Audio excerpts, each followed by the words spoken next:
Buenas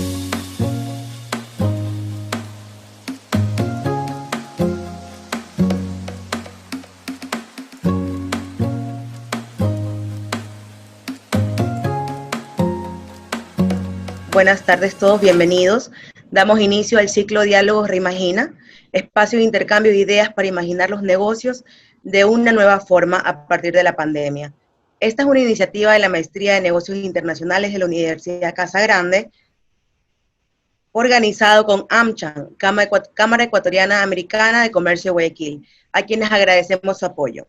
El webinar de hoy, Análisis y aplicación de las reformas laborales contenidas en la Ley Orgánica de Apoyo Humanitario, tiene como propósito desarrollar criterios respectivos a los beneficios y riesgos de las reformas laborales contenidas en la ley. Estaré presentando y acompañando durante el webinar. Soy Denis Haro, estudiante de la Maestría de Negocios Internacionales. Damos la bienvenida a nuestro invitado. Doctor Ecuador Santa Cruz, abogado y doctor en jurisprudencia, cuenta con 40 años de experiencia, docente en el área mercantil y laboral, conferencista e instructor en varios seminarios de actualización con énfasis en lo laboral. Actualmente es presidenta de la Fundación Sinfónica de Guayaquil, quien expondrá los puntos más relevantes del tema y posterior a lo cual abriremos un espacio de preguntas para los asistentes.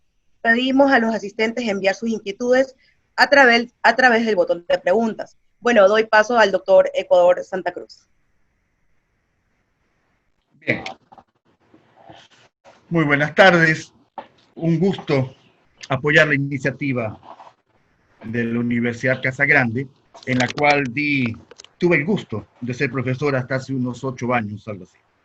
Bien, el nombre larguísimo, Ley Orgánica para el Apoyo Humanitario como consecuencia del COVID-19.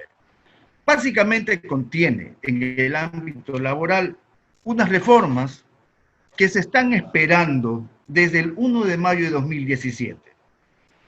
Para los que tienen un poco mejor memoria que la nuestra, cuando se posesionó el presidente Lenín Moreno, ofrecieron con bombos y platillos que para el 1 de enero de 2017 estaría un nuevo Código del Trabajo que incluiría una modernización de las reformas de las relaciones laborales y que esto iba a ser la solución definitiva y permanente para todas las complejísimas relaciones laborales en cuanto a la producción.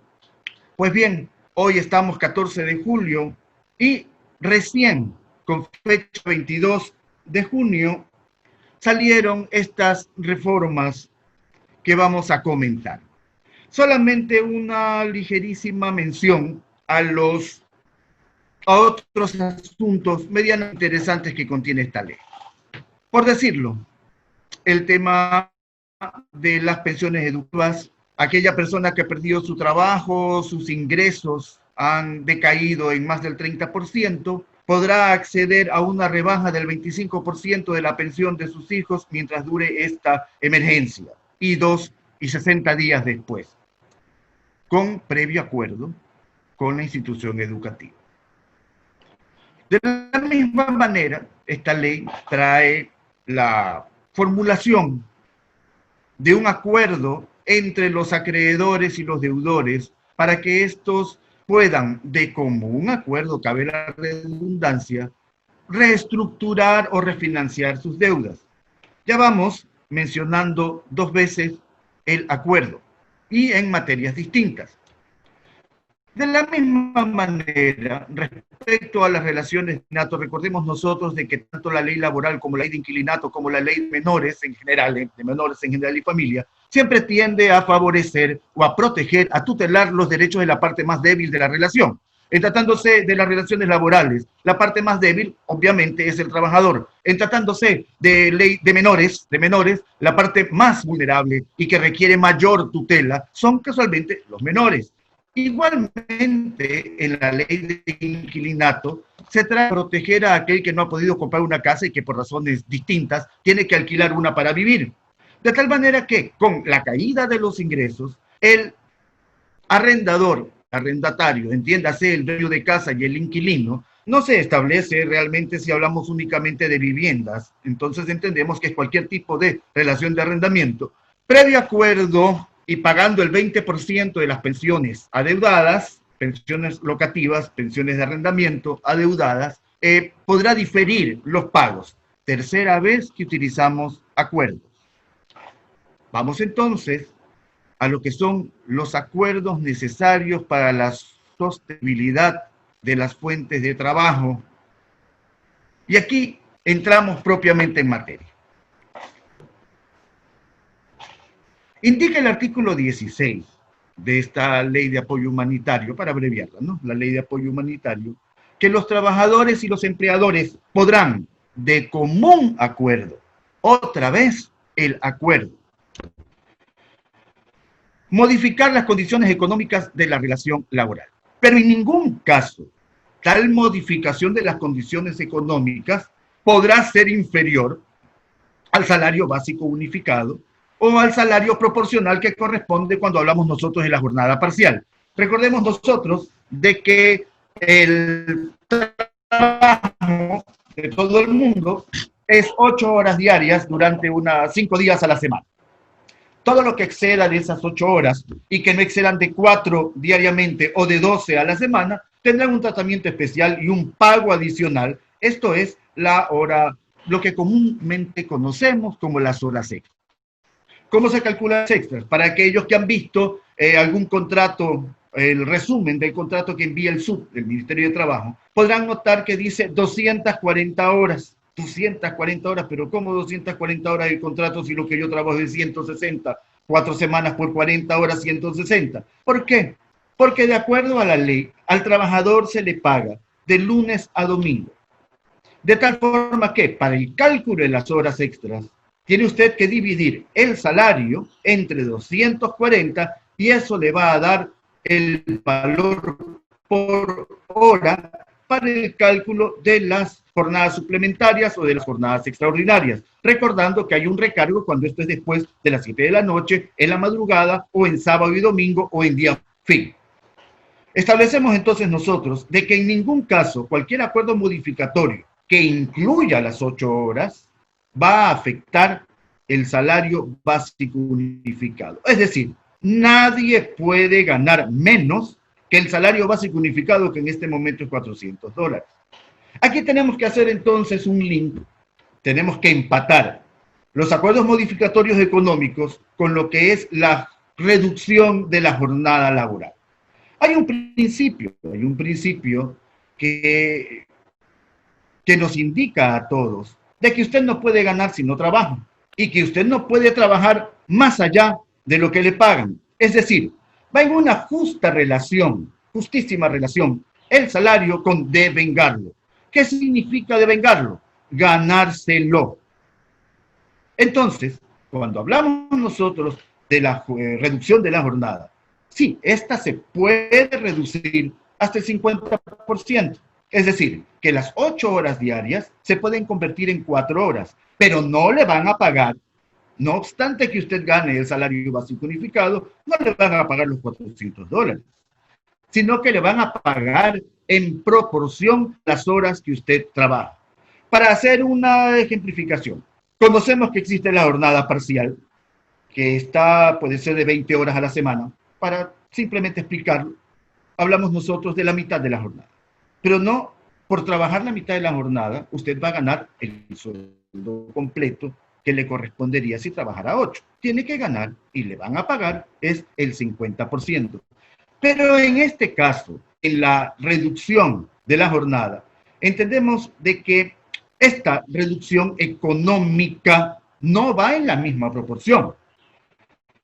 Se le rebaja hasta el 50% de su carga laboral, pero su salario será igual al 55% de lo que venía ganando. Es decir, que se le rebaja en 50% sus horas de trabajo, pero su sueldo se lo rebaja únicamente en el 45%.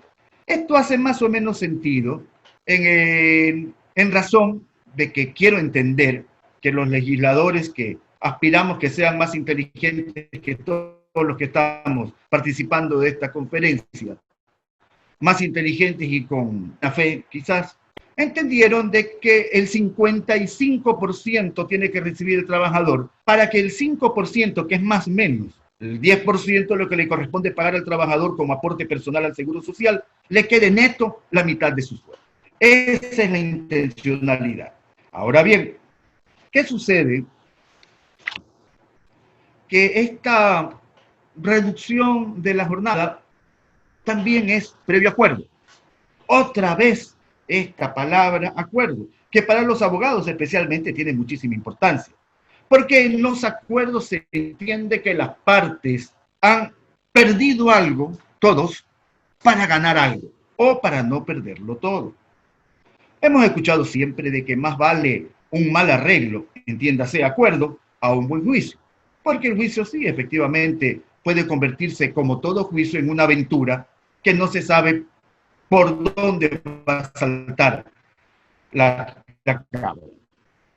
Entonces, nuevamente, yo pregunto, y esto se preguntan, obviamente, los dirigentes y los trabajadores, ¿qué acuerdo puede haber? Pues el acuerdo se da entre partes que tienen más o menos la misma capacidad de decisión, que tienen más o menos lo mismo que perder o lo mismo que ganar. Pero en este caso, consideramos nosotros que efectivamente podríamos hablar de un acuerdo, cuando en realidad podría ser más bien una imposición. O lo tomas o lo dejas. Así de sencillo. Estamos comentando estos artículos. Ese ya es una señal de alarma que los dirigentes del CEDOCUT, de la FEDOC, del CHUT, del PUT y del TRUT, de todas estas organizaciones de trabajadores, ya están demandando la inconstitucionalidad de la ley de apoyo humanitario. Y lo que es penoso, tienen razón. Dentro de estas reformas, se ha propuesto bien un contrato especial emergente. Carambas, con estos nombres. Suena muy importante. Muy necesario salvar la República con todo esto. Partamos de algo. Yo no soy abogado de trabajadores. Yo soy abogado de empresas, de empleadores, de patronos, como quisiéramos llamarlo. Y no por ser abogado de empresas, puedo desconocer los derechos que asisten a los trabajadores. Más aún, cuando estos derechos no están contenidos en el Código del Trabajo. El Código del Trabajo resulta una norma de menor peso, de menor valor jurídico que la Constitución. Y respecto a la Constitución, hay normas supranacionales, entre estas los convenios en los cuales el Ecuador forma parte, y que le dicen pues de que no se puede precarizar la relación laboral. Otra alerta, otra alarma. Con el mandato constituyente 8 de ingrata recordación para algunos y de gratísima recordación para otros, digo de ingrata recordación para los empresarios, para los empleadores, y de gratísima recordación para los trabajadores, se acabó la tercerización, la intermediación, el contrato por horas. ¿Por qué? Porque efectivamente, y suena penoso decirlo y aceptarlo, se abusó de esa modalidad de trabajo, llegando al punto de que existían empresas grandes, muy grandes, que solo tenían un trabajador. El resto de trabajadores estaban tercerizados, brincaban de compañía tercerizadora en compañía tercerizadora a las intermediarias, de tal manera que nunca llegaban, uno, a conformar el número necesario para establecer un comité de empresa o un sindicato, que es 25 personas. Dos, no llegaban nunca a crear la antigüedad suficiente como para optar por una jubilación patronal.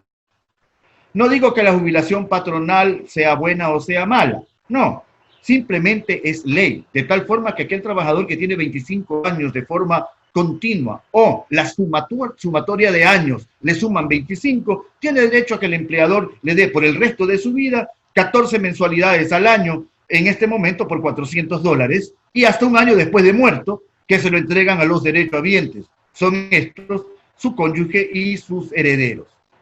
No digo que eso esté bien, no digo que esté mal, pero es ley. Al igual que el reparto de utilidades. Realmente llama la atención de que, por una parte, el trabajador es socio solamente en las ganancias. Todos los emprendedores, ustedes que están escuchando esta conferencia, son emprendedores, quisieran poner una empresa, van a hipotecar lo que tienen y no, conseguir socios, desarrollar una idea, que todo negocio es de riesgo. Todo negocio, cuando usted se meta a alguno, puede ser ganar, perder o, como decimos, salir tablas. No hay más. ¿Pero qué resulta? De que el único que pierde es el empresario. Porque cuando hay utilidades, estas utilidades tienen que ser repartidas con los trabajadores en el 15% neto. Decimos entonces, aquí hay un desbalance. Hace un momento hablábamos, y me escuchaban, de que cómo podemos hablar de un acuerdo cuando la parte fuerte es el empleador. Pero estamos viendo que no es tan así. Tenemos que ser empáticos, tanto con el empleador como con el trabajador. Pero resulta, en este momento, mientras no se reforme la Constitución, una misión imposible, como la serie de televisión. Misión imposible. ¿Por qué causa? Porque la Constitución le indica a usted de que se prohíbe cualquier forma de precarización de la relación laboral. ¿Qué es la precarización? Que puede terminar en cualquier momento. Por supuesto, no por voluntad del trabajador, sino por voluntad del empleador. Entonces, este contrato especial emergente, antes conocido como contrato a plazo fijo, le dice a usted, puede contratar personal para nuevas líneas de producción, para aumentar sus servicios. Eso está en un área gris. Es decir, tenemos capacidad todos nosotros para, acogiéndonos a esta ley del 22 de junio del 2020, contratar personal por un año. Así era el contrato a plazo fijo, por un año, con capacidad para poder renovarlo por un año más. Los que manejan recursos humanos, o que han tenido experiencias un poquito mayor de conocimiento, incluso por la prensa, deben recordar de que la mínima indemnización es de 3 meses para un trabajador que es despedido. Tenga 15 días trabajando si no se firmó un contrato de trabajo con cláusula probatoria. Si ingresa a trabajar y a los 15 días resulta que es un inepto absoluto, usted tiene que pagarle para despedirlo 3 meses de indemnización. En el contrato especial emergente, usted puede tener al trabajador hasta 2 años y al momento en que se cumple el plazo, usted da por terminado el contrato y se acabó. Con lo único que se va a ir en el bolsillo un trabajador que ha sido contratado bajo la modalidad de contrato especial emergente es con el desahucio. La bonificación del desahucio, que equivale al 25% del último salario multiplicado por los años de servicio, lo podía aplicar el empleador, de acuerdo al artículo 169 del Código del Trabajo. Pero con lo que se reformó, ahí sí se reformó para que guarde relación lo que la Constitución indica de la prohibición de precarización de la relación laboral. Se extinguió, se abolió, se derogó, se desapareció de la normativa jurídica laboral ecuatoriana el contrato a plazo fijo. Se operaba el desahucio de parte del empleador. ¿Por qué? Porque cuando estaba por cumplirse el año y no tenía intención de renovar, prorrogarlo por un año más, era exactamente igual, se le desahuciaba al trabajador y le decía, bueno, el contrato, el plazo va a terminar en tal fecha, así que le agradecemos mucho su presencia, que le vaya bonito. Vuelve esto, pero sin necesidad de desahucio, sino que automáticamente, cumplido el plazo, el empleador le dice a usted, a Juan, a Pedro, Chana, etcétera, se cumplió el plazo, le agradezco mucho. ¿Con qué se va este trabajador? En el caso que ha trabajado un año y no le renovaron, no le prorrogaron por un año más esta figura del contrato especial emergente, se va con el 25% de su sueldo. Hablemos de que gana $400, se va con $100, más lo que corresponde permanentemente, y eso es un derecho adquirido, que es la proporcionalidad del 13º, el 14º y de las vacaciones. Porque cumplido el año, usted tiene derecho a 15 días de vacaciones pagadas. Esto no significa un doble pago, sino que usted se va de vacaciones y le pagan como que hubiese estado trabajando. Este es el contrato especial emergente. Pero aquí hay un asunto que llama la atención. El contrato especial emergente va a desplazar al contrato ocasional o al contrato eventual. El contrato ocasional y el contrato eventual no ha sido derogado, pero tiene la particularidad que es aquella relación de trabajo que se establece para asuntos puntuales durante un tiempo determinado que no puede exceder de 180 días y tiene un recargo del 35%. Es decir, que un trabajador que en condiciones normales su sueldo sería $400, pues bien, a este trabajador que está bajo servicios eventuales u ocasionales va a ganar más de $500. ¿Por qué? Porque tiene un plazo de vigencia, tiene una caducidad predeterminada. Pero con este contrato especial emergente, resulta de que le dice por máximo un año. ¿A qué vamos con esto? Máximo un año, es decir, que puedo contratar a alguien bajo la modalidad de contrato especial emergente por 3 meses, por 6 meses, por 8 meses, hasta llegar a un año, sin el recargo del 35%. Es decir, que de una manera hábil, para los que medio conocen de estas cosas, se dejó de lado el contrato eventual y el contrato ocasional, porque sí, no se entendía, y esa fue una reclamación permanente de parte de los empresarios, el hecho de que tenga un recargo del 35%. Pues si yo en Navidades que necesito que vengan a trabajar a mi almacén porque hay más ventas, en marzo por los útiles escolares, estamos hablando de ese tipo de funciones. Entonces, con esta modalidad va a desaparecer el recargo del 35%. Y aquí viene un problema adicional. Todos conocimos por prensa el tema de que se han perdido al día de ayer 240.000 puestos de trabajo. Ojo, estamos hablando de esos 240.000 trabajos formales, es decir, los trabajos que incluye registro en el Ministerio de Trabajo, Seguridad Social, 13º, 14º, vacaciones, utilidades, etc. Y la cantidad de actividades, entiéndase, empleos informales que se han perdido en esta crisis. Esos no forman parte de la estadística, porque para quienes manejan estadísticas, es muy sencillo decir de que en Guayaquil se han muerto 5.000 personas, cuando el registro civil dice otra, y cuando la percepción ciudadana en Guayaquil dice que al menos se han muerto 15.000 personas. Es decir, que esto de las estadísticas, más aún cuando se trata de empleos informales, no aparecerá. Esto obviamente acarrea una situación, una crisis económica gravísima, gravísima. Entonces, ¿cómo será la situación? Que también de pronto el Seguro Social, aparte de los inmensos problemas del mal manejo, de que el gobierno no le paga el 40% que le correspondía, de la venta inmisericordia, lesiva, traicionera, de los avivatos que no faltan nunca, que han robado y vendido y sobrevendido los bienes, especialmente en esta pandemia.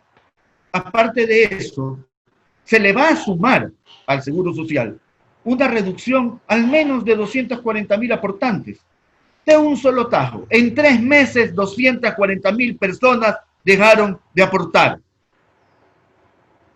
¿Cómo será la situación? De que como el Seguro Social recibe el aviso de salida del trabajador, inmediatamente le pone un correo pues al trabajador cesante. recomendándole que se acoja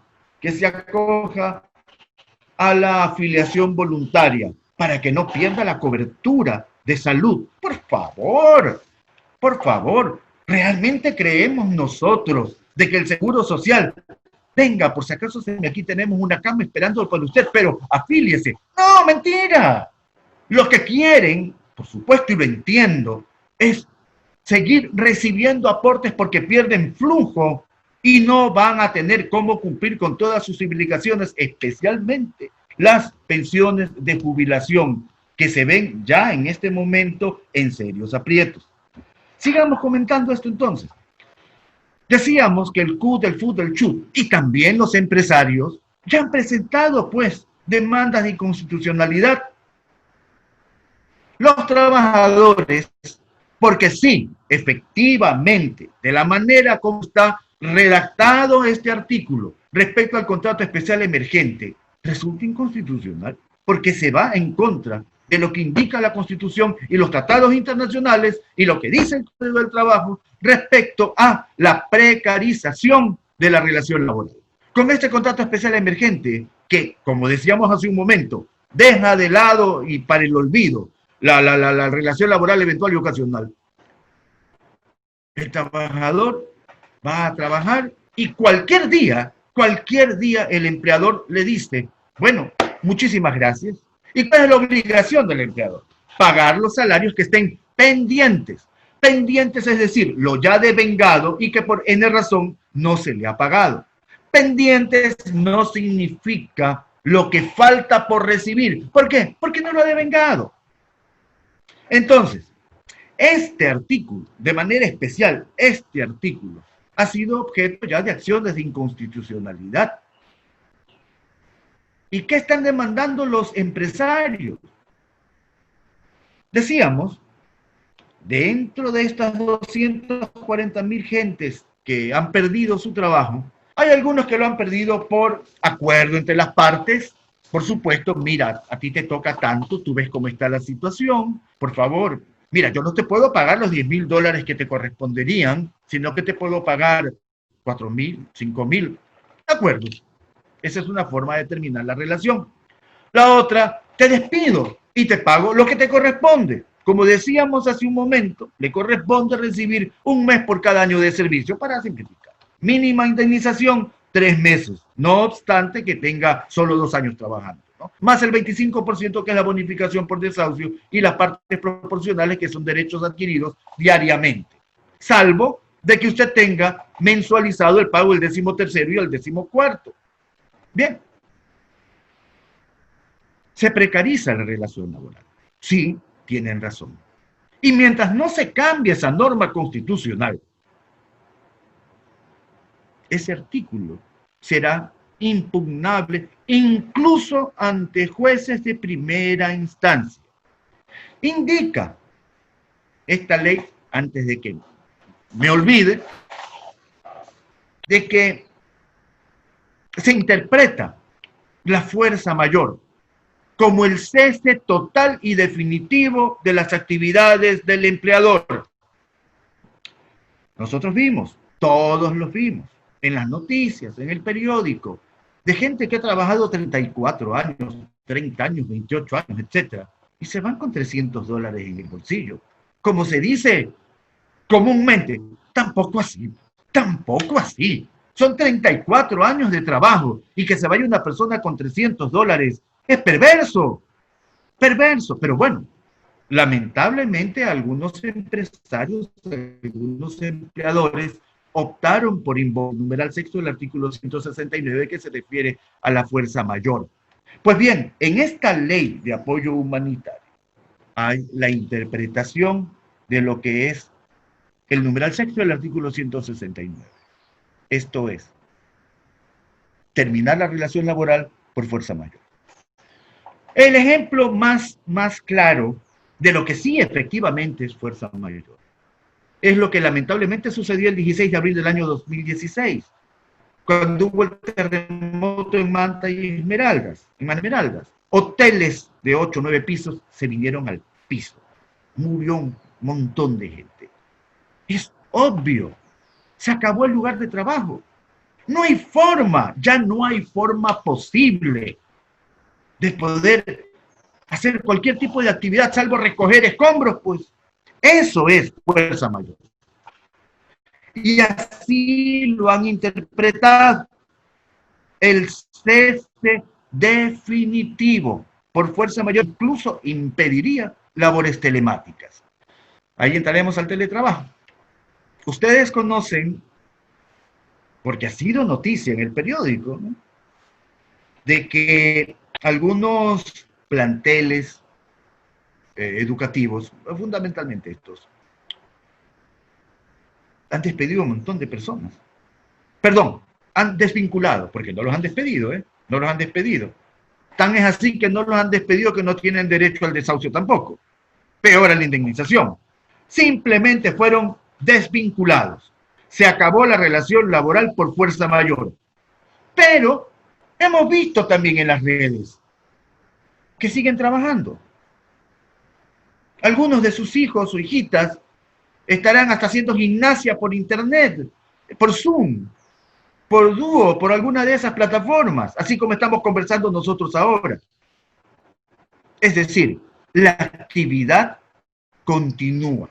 En esos casos, cuando un juez declare de que la N Academia invocó equivocadamente, no hablemos de mala fe, equivocadamente, invocó la fuerza mayor como causal para la terminación de la relación laboral. Resulta de que ese empleador, aparte de que tendrá que pagar la indemnización, porque eso ha sido despido intempestivo. Esta indemnización que hasta hace un momento hablábamos de que era un mes, para abreviar, un mes por cada año de servicio, se convierte por esta ley en 1.5. Es decir, que si le correspondían 20 meses de indemnización, no va por 20, va por 30. Si a esto le sumamos nosotros el hecho de que esa persona que fue despedida, y sí conozco de un caso, es discapacitado. Bueno, discapacitados de los de verdad, ¿no? O sea, de aquellos que pasaron 2 años tratando de obtener su carnet de discapacidad y no como otros muy atléticos que en 2 horas ya tenían su carnet de discapacidad. No en esos casos. Hablemos de discapacitados de verdad, que cumplieron con todos, discapacitados, que forma parte de la cuota que el empleador declara, porque hay una obligatoriedad de que los empleadores deben tener un 4% de su plantilla estable con los discapacitados o con trabajadores sustitutos, es decir, aquel que reemplaza al discapacitado porque su discapacidad es tal que efectivamente no puede trabajar en nada y previa calificación del Ministerio de Trabajo accede a ese cupo. En ese caso, tiene derecho a 18 meses adicionales de indemnización. Hablábamos hace un momento de una persona que tiene derecho a 20 meses, que ha trabajado 20 años. Bueno, no son 20 meses, son 30 meses por ese punto 5 que mencionaba. Y más los 18 meses. Pero no está, eso no está claro. El hecho de que si 18 meses de indemnización adicional especial para discapacitados. También, es decir, el punto 5. Ya no hablamos entonces de 18 meses, sino que hablamos de 27 meses. Hablamos ya de que esa persona podría demandar 57 meses de sueldo. Pero hagámoslo más difícil, hagámoslo más retorcido. Las discapacitadas auditivas, como el caso de muchísimas modelos, no sé, se embarazan también, pues. Y si esta dama discapacitada a los 38 años, porque empezó a trabajar muchachita en la empresa a los 18 años y cumplió 20 años de trabajo y la desvincularon. Recuerden que ya llevábamos 30 por los 20 años de trabajo, 18 o 27 por la discapacidad y 12 por el embarazo. Esos 12 pueden convertirse en 16. Hay que recordar que esta ley, la ley laboral, es una ley social. Indicábamos hace un rato de que protege la ley de menores a los menores, el inquilinato, la ley de inquilinato a los inquilinos y por supuesto el Código del Trabajo a los trabajadores. Tan es así tan es así, que es obligación constitucional y legal el hecho de que las autoridades laborales y los jueces deberán velar por los derechos de los trabajadores, que son intangibles e irrenunciables. ¿Irrenunciables por qué? Porque si fuera posible renunciar a algún derecho, ¿ustedes creen que algún empleador no va a aprovechar esa situación y dice, ¿sabes qué? Si vienes a trabajar, pero miren, esas pagan 13º, aquí no pago, renúnciame por favor al 13º. Tampoco pagamos 14º, y también las vacaciones, no, hay que trabajar, hermano, hay que trabajar. Y le renuncia a todo eso, si es que fuera posible renunciar. Para impedir ese abuso, la Constitución expresamente lo prohíbe, y no solo la Constitución, hasta los derechos humanos universales, se lo prohíbe. Es decir, que un ser humano tenga la capacidad de abusar de otro. Ahora que en la práctica cualquier cosa se puede hacer. Por supuesto que está prohibido, se garantiza el derecho a la vida, pero usted puede ir a matar al vecino. Por supuesto que eso le va a acarrear una sanción. Entonces, en el caso de los trabajadores, al rango constitucional y supranacional, se prohíbe la renuncia. Usted puede renunciar a lo que sea ante el mismo Jesucristo, el Papa o Buda o cualquiera que fuere su creencia. Bajar los angelitos a testificar que sí, que yo renuncié como tercero. Pues bien, esa renuncia no vale nada. No vale absolutamente nada. Y siempre, tanto el juez como la autoridad de trabajo estará a lo más favorable al trabajador. Es decir, en caso de duda, se estará a lo más favorable al trabajador. Yo tengo una duda. Yo no sé si el trabajador discapacitado, la trabajadora discapacitada y enferma tendrá derecho también a un recargo del 0.5 por cada mes de indemnización que le corresponde por esas calidades. Pues, ¿qué va a hacer el juez? Le van a invocar la favorabilidad hacia el trabajador. Entonces, regresando, teníamos 20 meses que le hubieran correspondido a que se convierten en 30. Tenemos nosotros 18 que se convierten en 27. Ya llevamos 57 meses de indemnización. Y los 12 que se convierten en 18. Ya tenemos entonces como 75 meses de indemnización. Si su salario era $1,000, tiene derecho por ese único concepto indemnizatorio a $75,000. A esto es que han presentado como acciones de inconstitucionalidad los empleadores. Porque sí, resulta perverso. O sea, encima que estoy quebrado, puede ser verdad, puede ser mentira, pero, ojo, para estos acuerdos entre los empleadores y los trabajadores, usted tiene que coger y enseñarle los estados de pérdidas y ganancias a los trabajadores para demostrarle contable y financieramente que no da más. Por favor, permite que te reduzca tu sueldo. Claro que nunca va a ser menos de $200, eso ya quedó absolutamente claro. Pero por favor, ayúdame, porque caso contrario, nos quedamos sin trabajo todos. El grueso de los trabajadores, sin desmerecer, yo de fútbol no sé nada. Yo no sé nada. Y yo creo que muchísimos trabajadores tampoco saben nada, o muy poco, de estados de pérdidas y ganancias.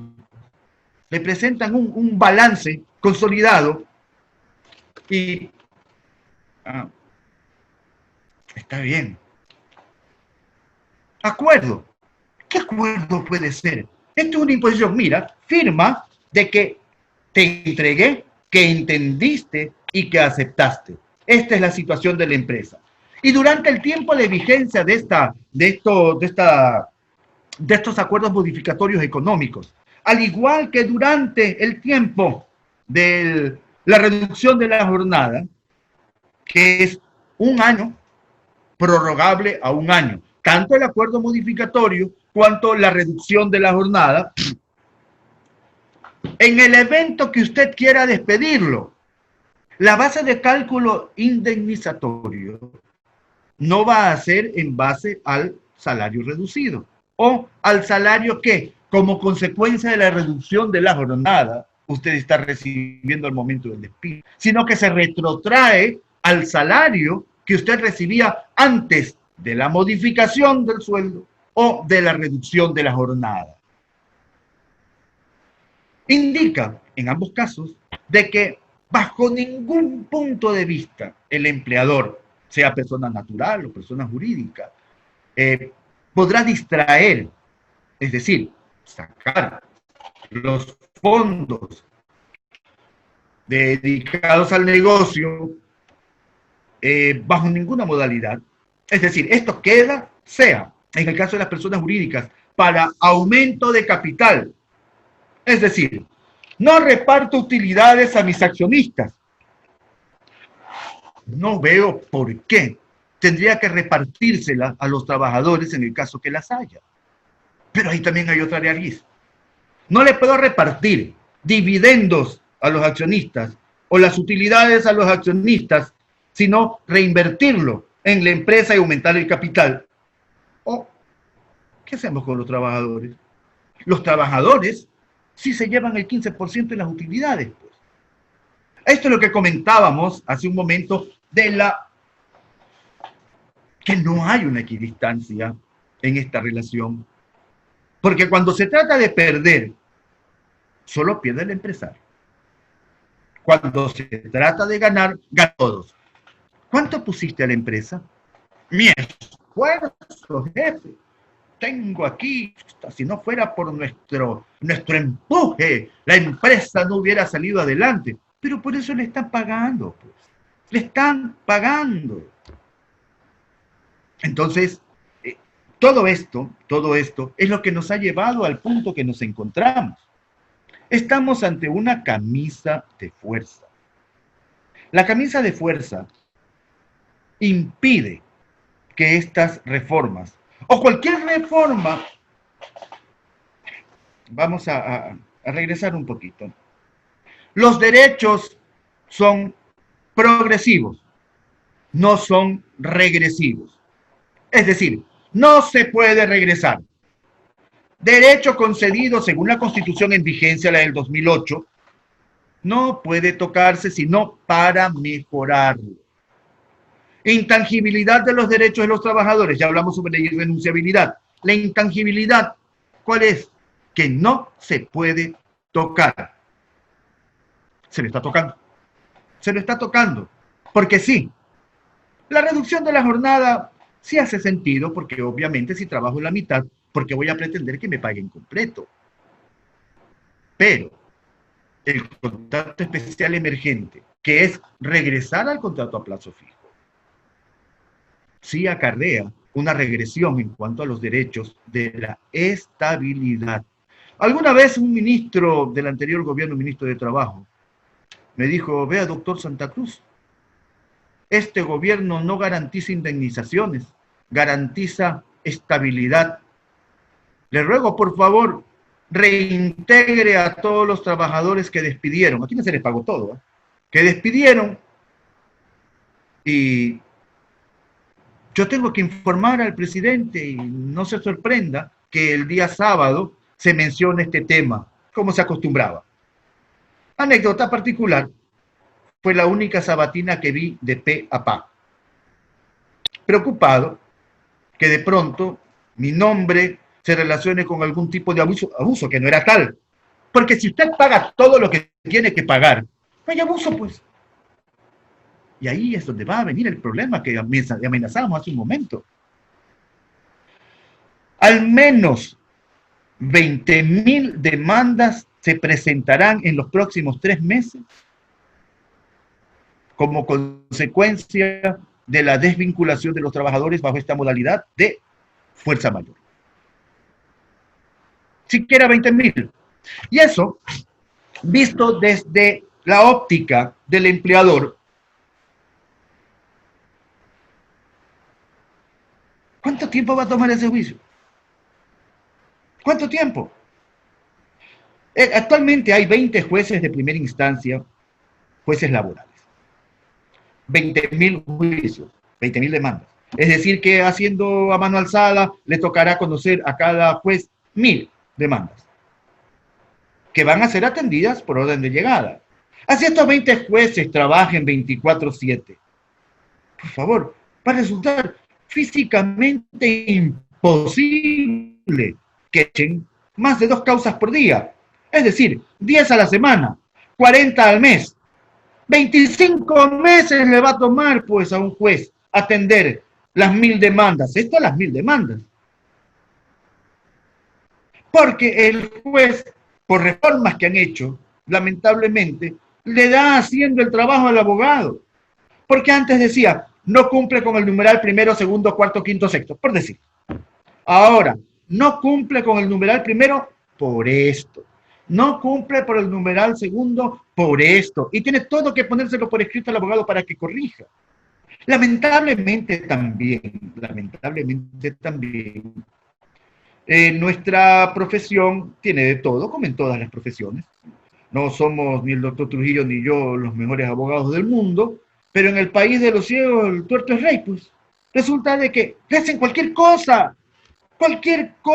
le presentan cualquier barbaridad y pretensión. Estoy hablando de los abogados, de los trabajadores. Entonces el juez tiene que prácticamente corregirle la demanda para que la vuelva a presentar y calificarla. A eso es que me refería, que calificar una demanda no es pues cuestión de tarjarlo, visto, check. No. Entonces por eso hablaba de 2. Entonces estamos diciendo que más o menos 25 meses le puede tomar a un juez, calificar pues esas 1000 demandas que van a seguir subiendo. Luego de eso, tiene que señalar audiencia. Una audiencia laboral, porque es un procedimiento oral expedito, eso sí es verdad, que antes le tomaba un proceso entre primera y segunda instancia unos 8 meses. Recién en 8 meses podrán estar atendiendo el montón de audiencias. Una audiencia toma 2 horas, más o menos, 2 horas. A esto sumémosle que si siguen las circunstancias como se encuentran, el manejo tecnológico como que no es el fuerte de la mayoría de abogados. No es el fuerte.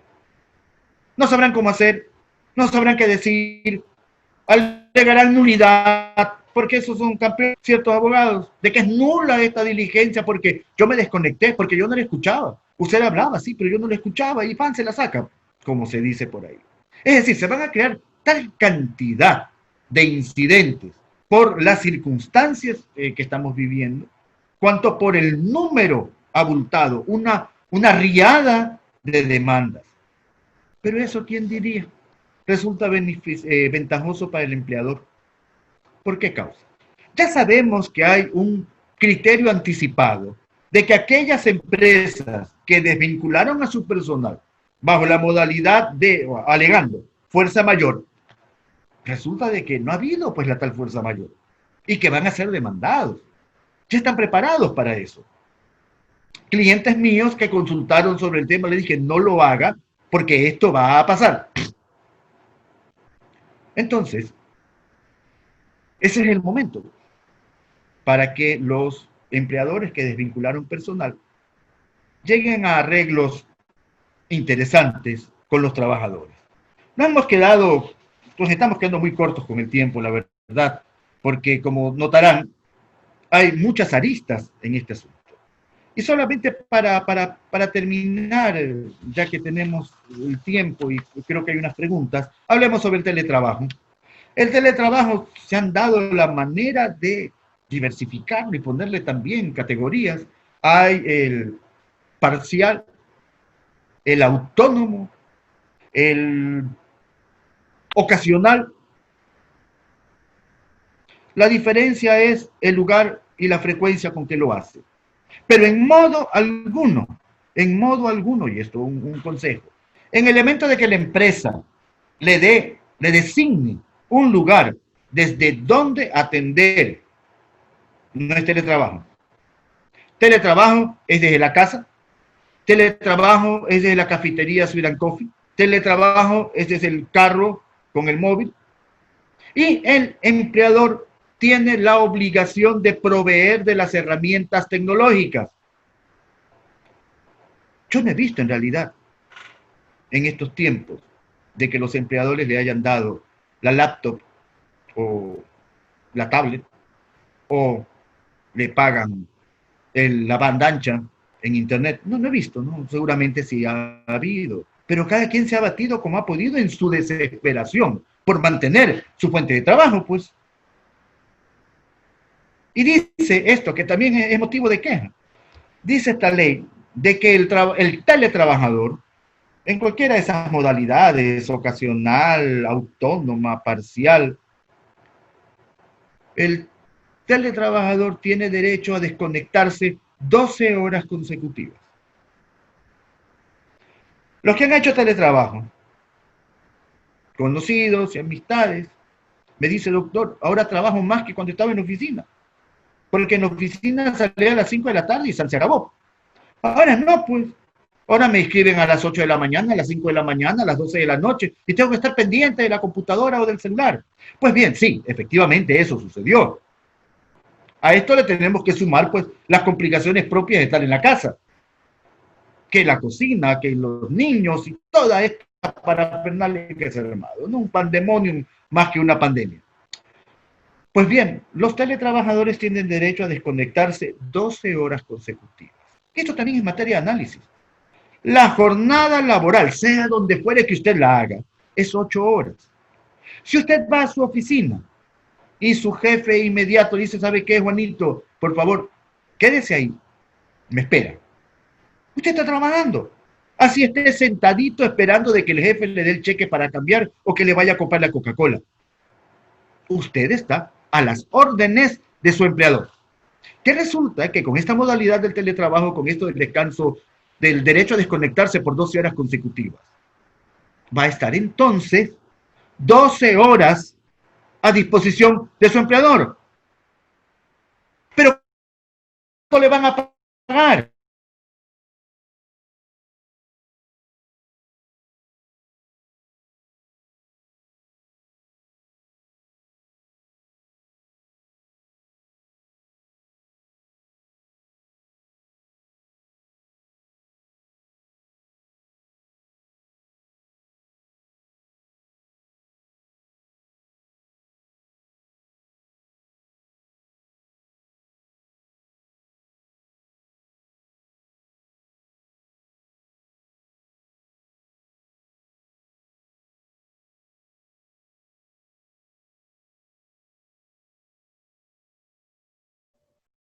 Creo que hay un problemita con la conexión del doctor. Esperemos que se vuelva a conectar. Ya me estoy comunicando con él. Un momentito.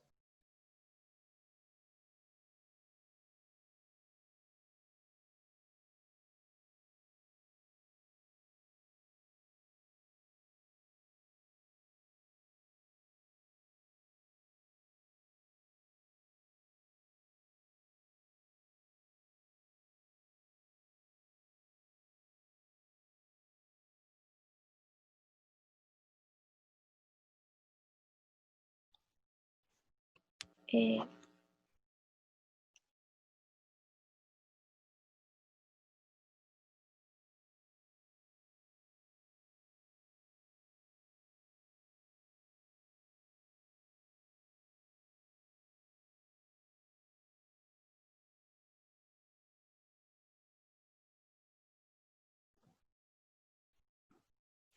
Doctor,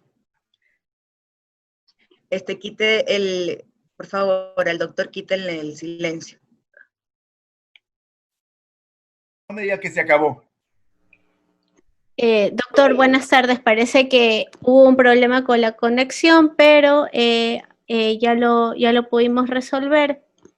Está todavía conectado. Ya. Bueno, entonces para terminar, hablábamos respecto al teletrabajo. El teletrabajo es como que si usted estuviera en su oficina. Ni más ni menos como resulta la educación virtual que reciben nuestros hijos, que tienen que estar al pie del computador, uniformaditos y todo eso, por determinado tiempo, tareas sincrónicas, tareas asincrónicas, cumplir con determinadas cosas y, bueno, pagarle a la escuela, por supuesto, ¿no? Es como que si estuviera en su oficina. La diferencia es que esté en su casa o en el lugar que usted escoja, a excepción del lugar que le indique su empleador. Porque en el momento en que su empleador le dice, tú vas a trabajar en tal parte, no obstante que esté fuera de las instalaciones de la empresa, eso ya no es teletrabajo. Es decir, entonces, de que a ella no aplicarían estas 12 horas de desconexión, sino que usted 8 horas coge, apaga su tontera y se va, en teoría. Estas son las... que creo que resultó muy corto el tiempo para abordar estos asuntos, porque hay otras cositas también importantes. Como podrán ustedes haber escuchado, hay una crítica. Insisto, yo no soy abogado de trabajadores, pero yo he tratado con abogados de trabajadores, he tratado con dirigentes sindicales, con comités de empresa, y toditos son cortados por la misma tijera. No hay propuesta que valga. Peor aún, si la reforma, porque así lo indica la Constitución, que es una camisa de fuerza, le impide reformar aquello. Pues bien, eso es lo que tenemos. No sé, aquí hay unas preguntas y respuestas.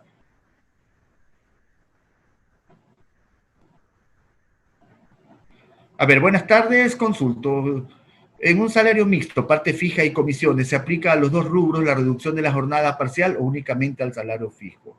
Bueno, únicamente al salario fijo, pues si usted está vendiendo lo mismo, ¿por qué va a ganar menos por vender lo mismo? Estamos hablando de cuando el salario fluctúa, que usted tiene una base, que generalmente es $400, ¿verdad? $800, eso se puede ver afectado con los acuerdos modificatorios, porque si usted gana 800 y le proponen que gane 400 y trabajando las mismas 8 horas, bueno, usted dirá si lo acepta o no lo acepta.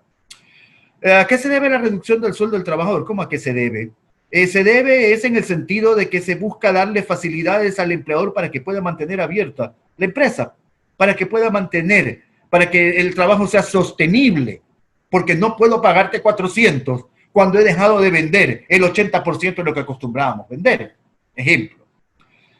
Cuando eres empleada pública y tu nombramiento es de SP1, Instituto de Investigaciones Agropecuarias, pero tú ya te preparaste como profesional, ¿cómo puedes hacer para que el sueldo de esa persona mejore? ¿Qué usted sugiere? Le agradezco. Vea, si usted es empleada pública, lamento decirle que no le van a mejorar nada. No tiene el Estado cómo pagar nada. Entonces, por mucho que haya mejorado su preparación profesional, la maestría y todo eso, créalo, que yo veo muy difícil que le mejoren en este momento.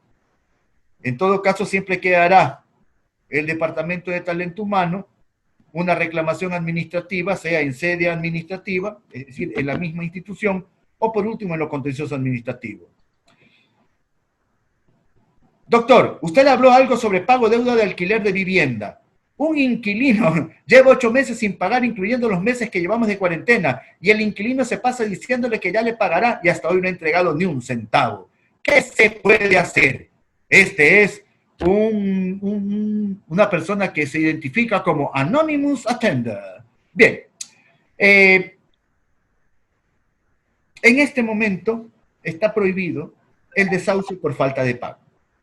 ¿Qué es esto, el desahucio por falta de pago? El contrato de inquilinato termina por varias causas. Por vencimiento del plazo que tiene que desahuciar, por falta de pago de más de 2 meses, recordando que en el evento que usted demande, cosa que no va a poder hacer ahorita, que usted demande por los 2 meses, con pagar los 2 meses atrasados o los meses que esté atrasados, se acaba la demanda, porque usted su interés es recuperar su plata, pero en este caso, por la falta de pago, por mora, en más de 2 meses, no puede pedir el desahucio sino 60 días después de concluida el estado de excepción. El estado de excepción va a estar vigente hasta el 15 de agosto de este año. Es probable que se declare un nuevo estado de excepción dependiendo qué suceda con el rebrote que se amenaza en Guayaquil para agosto o lo que sucede en la Sierra Central, incluido Quito, ¿no? En todo caso, diferenciamos lo que es la crisis sanitaria, la emergencia sanitaria. La emergencia sanitaria ya terminó la emergencia sanitaria. Esta terminó con fecha 2 de julio. La emergencia sanitaria es distinta al estado de excepción. El estado de excepción es una restricción que se puede imponer a ciertos derechos, como el derecho de movilización, por eso el toque de queda, por eso la prohibición de salida de la provincia, como también el derecho de asociación, lo que es las reuniones familiares, ese tipo de cosas para impedir el amontonamiento de gente y que esto vaya a ser un disparador de contagio de la COVID. Eso, entonces, olvídese de momento respecto a poder demandar por falta de pago. Doctor, si la empresa sigue funcionando igual y se mejoran los ingresos de la empresa, entonces el trabajador entraron a ganar lo mismo que antes de la reducción de sueldo. A ver, decíamos nosotros de que debe haber un acuerdo en el cual el empleador le demuestra a su trabajador, mira, las ventas nos han decaído al 50%, al 80%, pero en el caso que me indica Juan Carlos, la empresa sigue facturando igual, porque efectivamente hay empresas que no han dejado de facturar, por el contrario, han facturado muchísimo más. ¿Cuál es el caso de las cadenas de supermercados? ¿Cuál es el caso de las cadenas logísticas de transporte marítimo? ¿Cuál es el caso de los exportadores? Han seguido produciendo, felizmente para ellos, y felizmente para el resto de gente, ¿no? Porque si se hubiera paralizado la producción agropecuaria, no hubiéramos tenido que comer. Pero en todo caso, estas empresas no van a poder demostrar como un requisito previo el hecho de que tienen una mala situación económica. Por tanto, el acuerdo entre el trabajador y el empleador para un acuerdo modificatorio, perdón, para un arreglo modificatorio de su ingreso, no va a proceder. El tema de continuidad se verá afectado en el IES por menos días trabajando. ¿Cómo se reportará? El Seguro Social, de acuerdo, para los que trabajaban jornada parcial, los empleadores tenían que pagar sobre el 100% como que si hubiese estado trabajando la jornada completa. En esta ley de apoyo humanitario se establece de que con el Seguro Social se tendrá que pagar, aportar en base a las horas realmente trabajadas, es decir, a la jornada de 20 horas, que no puede ser menos de eso tampoco.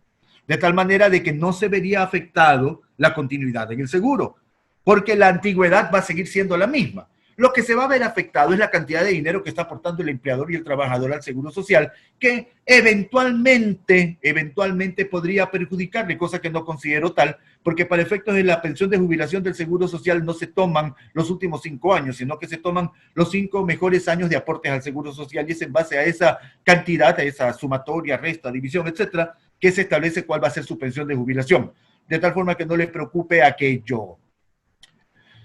A ver, en institución pública, vea, la institución pública es un mundo aparte. Partamos del hecho de que cualquier reclamación a la institución pública no se la ventila en un juzgado laboral, sino que se lo tiene que hacer en un juzgado de lo contencioso administrativo. Cada cual tiene sus organigramas, tienen sus canales para reclamación, ¿verdad? Que no se encontraba en el puesto de trabajo. Considerando que el permiso de 2 horas diarias, bueno, si tiene un permiso por rehabilitación física, olvídese, eso es otra historia, pues usted tiene una justificación más que suficiente para poder disfrutar de esas 2 horas de permiso, que es lo mismo que tienen derecho los trabajadores sustitutos a cuyo cargo se encuentran menores de edad o personas que requieren una atención especial, de tal forma que esas personas, incluso también los discapacitados, trabajan 2 horas menos, es decir, sus jornadas son de 6 horas. Doctor, yo hice una glosa con el IES, tengo responsabilidad patronal por lo que se acabó el estado de emergencia. No, el estado de emergencia no se ha acabado. El estado de emergencia no se ha acabado. El estado de emergencia termina el 15 de agosto. Y de ahí usted tiene para reprogramar su deuda con el Seguro Social. Si es que acaso le han creado una glosa, esta glosa no podría haberse aplicado, salvo que se trate de meses anteriores, porque esto únicamente aplica para marzo, abril, mayo y junio, lo que no se ha pagado en marzo, abril, mayo y junio. Lo que es anterior, es decir, febrero, y lo que es posterior, julio, eso sí le va a generar glosas y probablemente una responsabilidad patronal. Usted mencionó que el trabajador puede sentarse por 12 horas, si bien la jornada es de 8 horas establecidas por ley. Puede darse que el trabajador pretenda realizar el cobro por horas. Vea, eso es lo que van a plantear los abogados y los trabajadores. Y eso es lo que también ya es materia de demanda inconstitucional. En este punto cabe un comentario. Es una papa caliente para cualquiera. En estricto derecho, la Corte Constitucional debería declarar la inconstitucionalidad de esas reformas. Observarlas. Por ejemplo, eso que se anota de que tiene derecho a desconectarse 12 horas. No, ¿qué pasó? Son 8 horas laborables, entonces el resto me desconecto. Entonces, eso va a ser observado. Como también va a ser observado definitivamente el contrato especial emergente. Pero, ¿qué sucede? De que en este momento declarar la inconstitucionalidad de todo eso, ¿a dónde va a llevar? A que todos los acuerdos que se hayan realizado, al declararse inconstitucional la ley sobre las cuales se soportaron, quedan sin efecto. Y aquí hay unas cosas de lo más tontas. Dice, de que si usted llega con la mayoría de trabajadores a un acuerdo respecto a la reducción de jornada, eso es obligatorio también para aquellos que no estuvieron de acuerdo, si es que la mayoría lo aceptó. Si es que no se puede llegar a un arreglo con los trabajadores, el empleador podrá entrar a liquidación de la empresa. ¿Qué sucede con la liquidación de la empresa? Con esta ley se ha cambiado lo que es la prelación de créditos. ¿Qué es la prelación de créditos? El orden en el cual se vuelven exigibles las obligaciones. Antes estaban todas las instituciones del Estado, etc. Ahora, entre los primeros en ser pagados respecto a la tabla de prelación de créditos son los trabajadores. Entonces, ¿a qué me ha llevado esto? De que si no me puedo poner de acuerdo con los trabajadores, ¿verdad? Puedo llevar a un proceso de liquidación la empresa. Y lo primero que tengo que pagar es la liquidación, porque la liquidación significa convertir en líquidos los activos. Es pagarle a los trabajadores. Y como conocen la responsabilidad solidaria del representante legal de la empresa, en el caso de que la empresa o el empleador como tal, persona jurídica, no tenga activos, no tenga bienes con qué responder ante estas demandas, lo hace personalmente el representante legal, pues. Es decir, el trabajador no puede salir perjudicado. Pero aquí hay un contrasentido tremendo, porque por un lado me dicen, vamos a sostener las fuentes de trabajo, pero si no te pones de acuerdo, puedes entrar a liquidación, y la liquidación que conlleva, despido, pague indemnizaciones. Si cualquiera hacer lo que debo reportar al IES sobre la base de mínimo, sobre la base del sueldo reducido, ¿para quién preguntó eso? Doctor, excelente exposición. ¿Cómo ve el futuro cercano del IES? No le veo futuro. Eso es más grave. A ver, tenemos problemas con la plataforma del Seguro Social. Solamente como mención. Hasta el día de ayer, el Ministerio de Trabajo no tiene el modelo de contrato especial emergente. El Ministerio de Trabajo, desde el 22 de junio, está dando la vuelta y esta ley. Estamos hoy día 14 de julio. Es decir, que han pasado 22 días y todavía no tienen en la plataforma el modelo de contrato especial emergente. Tiene problemas también el Seguro Social. Eso, por favor, que lo maneje la contadora o el Departamento de Recursos Humanos. De los beneficios sociales, llámese tercero y cuarto, no, es 13º y 14º, ¿cómo se le paga? Bueno, el 13º, ustedes saben que es la 12ª parte de lo que uno ha ganado en el año, ¿verdad? Contado de diciembre a diciembre, solamente para mencionarlo, y eso es lo que le corresponde por 13º sueldo. Si usted ganaba $400 cuando trabajaba jornada completa, le corresponde $400 en diciembre. Pero si usted gana $200 porque se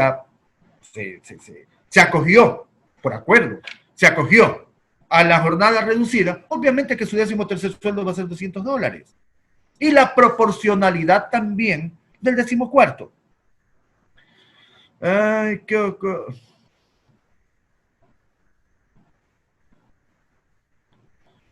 ¿qué ocurriría si desaparece el IES? El fin del mundo, el fin del mundo. No quedará títere con cabeza. ¿Por qué? Porque recordemos nosotros de que el tema de la seguridad social es un tema generacional, intergeneracional. Los que actualmente están aportando son los que pagan las pensiones de los que dejamos de trabajar y recibimos una pensión. Si los que están aportando desaparecen, no va a tenerse con qué pagar la pensión de los que ya dejaron de trabajar y se jubilaron. Hablo de trabajar bajo modalidad de relación de dependencia con afiliación al Seguro Social, porque recuerden que el jubilado sí tiene todas las coberturas. Cobertura como préstamos quirografarios, préstamos hipotecarios, que van con la garantía de la pensión que está recibiendo o va a recibir. Tiene derecho a la cobertura médica. Pero pensemos también de que lo que mensualmente pagamos o aportamos al Seguro Social como aporte individual, realmente es medicina prepagada. Como pagarle a salud, pagarle a MEDEC, es medicina prepagada. Y lamentablemente, por las circunstancias políticas y rateriles por las que ha pasado el Seguro Social, no tienen cómo afrontar. No tienen, no tienen. Y la verdad, ningún sistema de salud en el mundo estuvo preparado para una cosa como esta. Ha sido un verdadero colapso, pero por supuesto nosotros lo sentimos más cuando, de la mano de que no hay atención porque está colapsado el sistema de salud del Seguro Social, vemos de que se están robando las medicinas del Seguro Social y las venden a precios prohibitivos. Eso es lo que vuelve peor aún la situación. Bien. ¿Qué ocurriría, doctor? Una consulta. Quiero pasar un trabajador de medio tiempo a tiempo completo. ¿Cómo procedo con el IES y con el SUD? Simplemente se hace una adenda respecto al... Eso es una modificación para mejor. Es una modificación para mejor. No le va a reducir la jornada, por el contrario, se la va a aumentar. Y tiene que hacer en base a las horas que trabaja, porque ya no va a ser 120 horas, sino que va a ser 240 horas. Ay, no sé, aquí hay una pregunta que dice, o sea, ¿desde ahora y hasta cuándo? No sea... Ah, ya, el contrato de emergente, ¿hasta cuándo tiene vigencia? El contrato de emergente tiene hasta 2 años de vigencia a partir de ahora. Hasta 2 años nada más.